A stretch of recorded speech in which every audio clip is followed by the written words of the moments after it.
کیا آپ جانتے ہیں کہ ابلیس نے ایک صحابی کو خود نماز کے لیے کیوں جگایا؟ اس کے پیچھے ایک ایسا ہولناک راز تھا جو آپ کو حیران کر دے گا۔ بسم اللہ الرحمن الرحیم۔ حضرت امیر معاویہ رضی اللہ عنہ آرام فرما رہے تھے کہ اچانک کسی نے آپ رضی اللہ عنہ کو بیدار کر دیا۔ حضرت امیر معاویہ رضی اللہ عنہ نے ادھر ادھر دیکھا تو ان کو کوئی شخص نظر نہ آیا۔ پھر آپ رضی اللہ عنہ نے دیکھا کہ ایک شخص دروازے کے آڑ میں اپنا منہ چھپائے کھڑا ہے۔ آپ رضی اللہ عنہ نے دریافت کیا تو کون ہے؟ اس نے جواب دیا میرا نام ایک زمانہ جانتا ہے، میں بدبخت ابلیس ہوں۔ آپ رضی اللہ عنہ نے فرمایا اے ابلیس تو نے مجھے کیوں جگایا؟ اس نے کہا اے امیر نماز کا وقت تنگ ہوتا جا رہا ہے، آپ رضی اللہ عنہ کو مسجد کی طرف جلد دوڑ کر جانا چاہیے قبل اس کے کہ وقت نکل جائے۔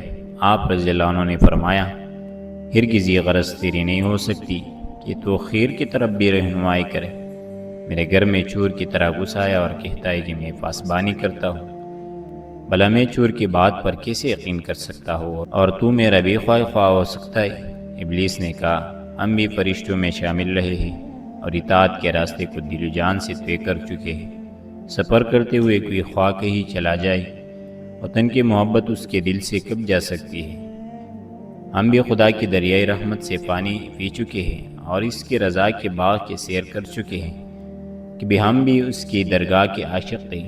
اگر اس کے دریائی کرم نے مجھ پر عطاب کیا تو پھر کیا ہوا؟ حضرت امیر معاویہ رضی اللہ عنہ نے فرمایا اے رازن مجھ سے بحث مت کر، تجھ کو میرے اندر گمراہ کرنے کا راستہ نہیں مل سکے گا۔ میرے اندر راستہ مت ڈھونڈ، سچ سچ بتا کہ تو نے مجھے نماز کے لیے کیوں بیدار کیا؟ تیرا کام تو گمراہ کرنا ہے، اس خیر کی دعوت میں کیا راز ہے؟ جلد بتا۔ ابلیس نے کہا بدگمان آدمی تو سچ کی بات کو 100 دلیلوں کے باوجود تسلیم نہیں کرتا۔ میرا قصور صرف یہ ہے کہ ایک بدی کر بیٹا اور دنیا میں بدنام ہو گیا۔ حضور اصل بات یہ ہے کہ اگر آپ رضی اللہ عنہ کی نماز فوت ہو جاتی تو دنیا آپ رضی اللہ عنہ کی نگاہوں میں تاریک ہو جاتی، تو آپ رضی اللہ عنہ شدید غم اور صدمے سے رو رو کر نڈال ہو جاتے۔ آپ رضی اللہ عنہ کی یہ آہ و زاری دل کا سوز و گداز اور درد نیاز 100 نمازوں کے ثواب سے بڑھ جاتا۔ آپ رضی اللہ عنہ کے قرب الہی کے خوف اور حسد نے مجھے آپ کو بیدار کرنے کے لیے آمادہ کیا۔ بھلا مجھ کو یہ کب گوارا تھا کہ آپ رضی اللہ عنہ اس قدر زیادہ ثواب حاصل کر لیں؟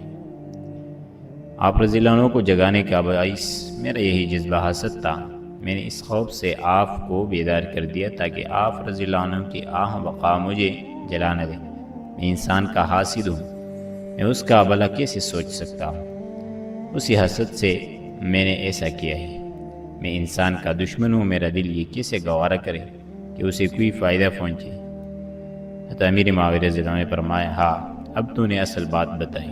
دراصل تو نہیں چاہتا کہ میں خلوص اور درد کے ساتھ اللہ تعالیٰ کے حضور گڑ گڑاؤں اور اپنی آنکھوں سے ندامت اور پشیمانی کے آنسو بہاؤں، کیونکہ اس آہ و بقا کا حق تعالیٰ کے نزدیک بہت بڑا درجہ ہے۔ اللہ کے ہاں غرور کے ساتھ کی گئی نیکی سے زیادہ محبوب وہ آنسو ہے جو سچی ندامت کے ساتھ بہے۔